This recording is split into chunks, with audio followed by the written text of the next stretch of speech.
ওই কিয়ামতের ময়দানে যেদিন বন্ধু বন্ধুরে চিনবে না, বাবা ছেলেরে চিনবে না, মা তার মেয়েরে চিনবে না, পীর সাহেব মুরিদরে চিনবে না, মুরিদ পীর সাহেবরে চিনবে না, ওই কঠিন দিনে যেন আমি আমার কলিজার টুকরা খাদিজারে ভুলে না যাই। ওই কঠিন দিনে আমি যেন আমার খাদিজারে চিনতে পারি। সুবহানাল্লাহ। তার মানে ভালোবাসা বেশি না কম? সাইয়েদাতুনা খাদিজা ইন্তেকাল করলেন। জাবালে হাজুনের পাশে ওনার কবর। হেরেম শরীফ থেকে দেখা যায় জাবালে হাজুন এর পাদদেশে বিশ্বনবী নিজ হাতে সাইয়েদাতুনা খাদিজাকে কবর দিয়েছেন। কবর দিয়ে সবাই চলে যায়, বিশ্বনবী যায় না। দাঁড়িয়ে দাঁড়িয়ে কাঁদতে লাগলেন। সাইয়েদনা আবু বকর বলে, নবী চলেন ঘরে ফিরে যাই। বিশ্বনবী বললেন, তুমি যাও, আমি যাব না। যেই মহিলাটাকে এইমাত্র কবর দিলাম সাধারণ মহিলা না, আমার বিপদের দিনের সঙ্গিনী খাদিজা। আজীবন আমাকে ছাতার মতো শেল্টার দিয়েছে, সমস্ত সম্পদ আমার পায়ের সামনে বিছিয়ে দিয়েছে রে আবু বকর। তোমার মনে চায় ঘরে ফিরে যাও, আমি দাঁড়িয়ে থাকবো। এখনই খাদিজার কবরের 3টা প্রশ্ন করা হবে। আমি খাদিজার পক্ষ থেকে 3টা প্রশ্নের জবাব দিয়ে তারপরে ঘরে ফিরে যাব রে আবু বকর। সাইয়েদনা জিবরাইল এসে বললেন, ইয়া রাসূলুল্লাহ, ইয়া হাবিবাল্লাহ, দাঁড়িয়ে থাকার দরকার নাই, আবু বকরের সাথে চলে যান। রব্বুল আলামিন বলেছেন, ওই কবরের 3টা প্রশ্নের জবাব দিতে যদি খাদিজার সমস্যা হয়, আরশের উপর থেকে 3টা কবরের প্রশ্নের জবাব আল্লাহ নিজেই দিয়ে দিবে। কি প্যার করতেন বিশ্বনবীকে। সাইয়েদাতুনা খাদিজা ইন্তেকাল করলেন। চাচা আবু তালেব ইন্তেকাল করলো। দাওয়াত দেওয়ার জন্য বিশ্বনবী ওই তায়েফের ময়দানে গেলেন। তায়েফের ছেলেরাও পাথর মেরে বিশ্বনবীর দেহটারে ঝাঁঝরা করে দিল। বলেন ঠিক কিনা? খেয়ে না খেয়ে দিন প্রচারের কাজে নিজেকে দিয়েছ বিলিয়ে। তায়েফের কাফিরেরা চিনল না সে আলো, দুষ্ট ছেলেদের পিছু দিল লেলিয়ে। পাথরের আঘাতে ক্ষত বিক্ষত হয়ে সারা শরীর থেকে রক্ত ঝরে।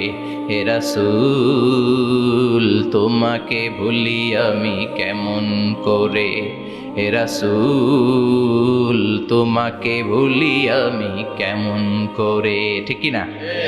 খাদিজা নাই, আবু তালেব নাই। তায়েফে যে মার খেয়ে আসলেন, অন্তরটা একেবারে ভাঙা, আর মন বসে না, কিচ্ছু ভাল লাগে না।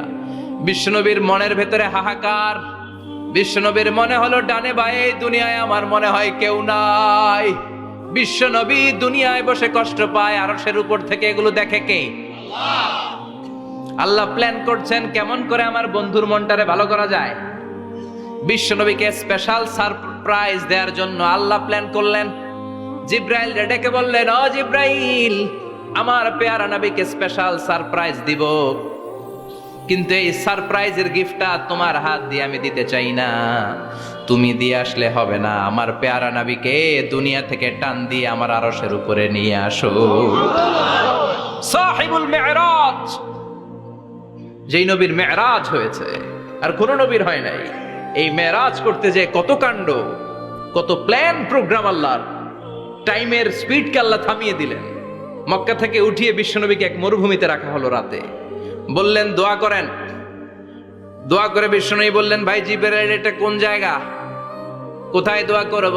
সাইয়েদনা জিবরাইল বলেন, নবী কিছুদিন পরে এই জায়গায় আপনি হিজরত করে আসবেন, এই জায়গার নাম ইয়াসরিব, মদিনা। দোয়া করলেন।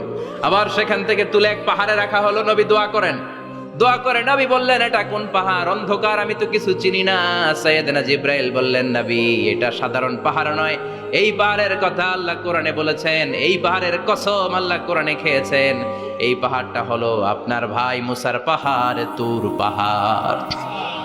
তুর পাহাড়ে তিনি দোয়া করলেন। কত কিছু করে বিশ্বনবীকে আল্লাহর আরশে নিয়ে যাওয়া হলো। সাহিবুল মেরাজ। বিশ্বনবী ছাড়া আর কোন নবীর কি এরকম মেরাজ হয়েছে? সবাই বলেন হয়েছে। এরপর উনি হলেন সাহিবুস শাফা, শাফাতের মালিক। বিশ্বনবী ছাড়া কিয়ামতের ময়দানে কেউ আমাদের জন্য সুপারিশ করতে পারবে? পাগল হয়ে যাব আমরা। সূর্যটা মাথার কাছে, ক্ষুধায় তৃষ্ণায় জিহ্বাটা কুকুরের মতো বের হয়ে ঝুলতে থাকবে। মাথার মগজগুলো গলে গলে নাকের ছিদ্র দিয়ে, কানের ছিদ্র দিয়ে বেয়ে বেয়ে পড়তে থাকবে। বাবা ছেলের দেখলে দিবে দৌড়, বলবে চিনি না, ইয়া নাফসি, আল্লাহ আমারে বাঁচাও। ঠিক কিনা? পীর সাহেব মুরিদ রে বলবে চিনি না, মুরিদ পীর সাহেব রে বলবে চিনি না, ভাই ভাই রে চিনবে না। সব নবী আর সব উম্মতের একটাই জিকির, ইয়া নাফসি ইয়া নাফসি। নবীও জিকির করে ইয়া নাফসি, উম্মতও জিকির করে। সবাই সাইয়েদনা আদম রে ধরবে, সাইয়েদনা আদম বলবে আমি পারবো না। নূহের কাছে যাও, সাইয়েদনা নূহ বলবে পারবো না। ইব্রাহিমের কাছে যাও, সাইয়েদনা ইব্রাহিম বলবে পারবো না। মুসা আলাইহিস সালামের কাছে যাও, মুসা আলাইহিস সালাম বলবেন পারবো না। ঈসা আলাইহিস সালামের কাছে যাও, সাইয়েদনা ঈসা আলাইহিস সালাম বলে এত জায়গায় ঘুরে লাভ নাই, জায়গা মতো যাও মিয়া, জায়গা মতো যাও। মাকামে মাহমুদে বিশ্বনবীকে সেজদায় পড়ে থাকতে দেখবা। ওই নবী ছাড়া আজকের এই ভয়ঙ্কর আমাদের সবার বিপদের দিন, এই বিপদের দিনে আল্লাহর সামনে দাঁড়িয়ে কথা বলার মতো সাহস আজকে কারো নাই। বিশ্বনবী কাঁদতে থাকবেন, সেজদায় পড়ে কাঁদবেন। সবার জিকির ইয়া নাফসি ইয়া নাফসি, বিশ্বনবীর জিকির ইয়া উম্মতি। কাঁদতে কাঁদতে নবী আমার বেহুশ, সবাই বিশ্বনবীর চারদিকে দাঁড়িয়ে থাকবে গোল হয়ে। আমার নবী মাকামে মাহমুদে সেজদায় পড়ে থাকবে। বিশ্বনবীর কান্না দেখে আল্লাহর সহ্য হবে না। আল্লাহ বলবে না নবী ইরফা রাসাক, মাথা উঠান, আর সইতে পারি না। সাল তোতা, এবার চান, কি লাগবে আপনার সব দেব। ওয়াশফা তুশাফা, যার জন্য সুপারিশ করবেন তাকেই জান্নাত দিয়ে দেব। বিশ্বনবী বলেন লিকুল্লি নাবিয়িন দাওয়া মুস্তাজাবা, সব নবীর দুনিয়াতে একটা স্পেশাল দোয়া ছিল, এটাকে বলে দাওয়া মুস্তাজাবা। এই দোয়াটা করলেই কবুল করে নিয়েছে কে? আল্লাহ।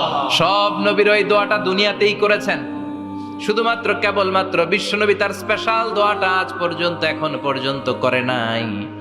বিশ্বনবী বলেন ওয়া ইন্নী আখতাবিউ দাওয়াতি শাফাআতান লি উম্মতি ইয়াউমাল কিয়ামাহ, আমি আমার দোয়াটা, আমি আমার স্পেশাল সাপ্লিকেশনটা কিয়ামতের দিন কঠিন মুসিবতের কালে তোমরা যখন বিপদে পড়ে যাবা, আমার স্পেশাল দোয়াটা ওই দিন করে আমি তোমাদের সুপারিশ করে জান্নাতে পাঠায়া দেব।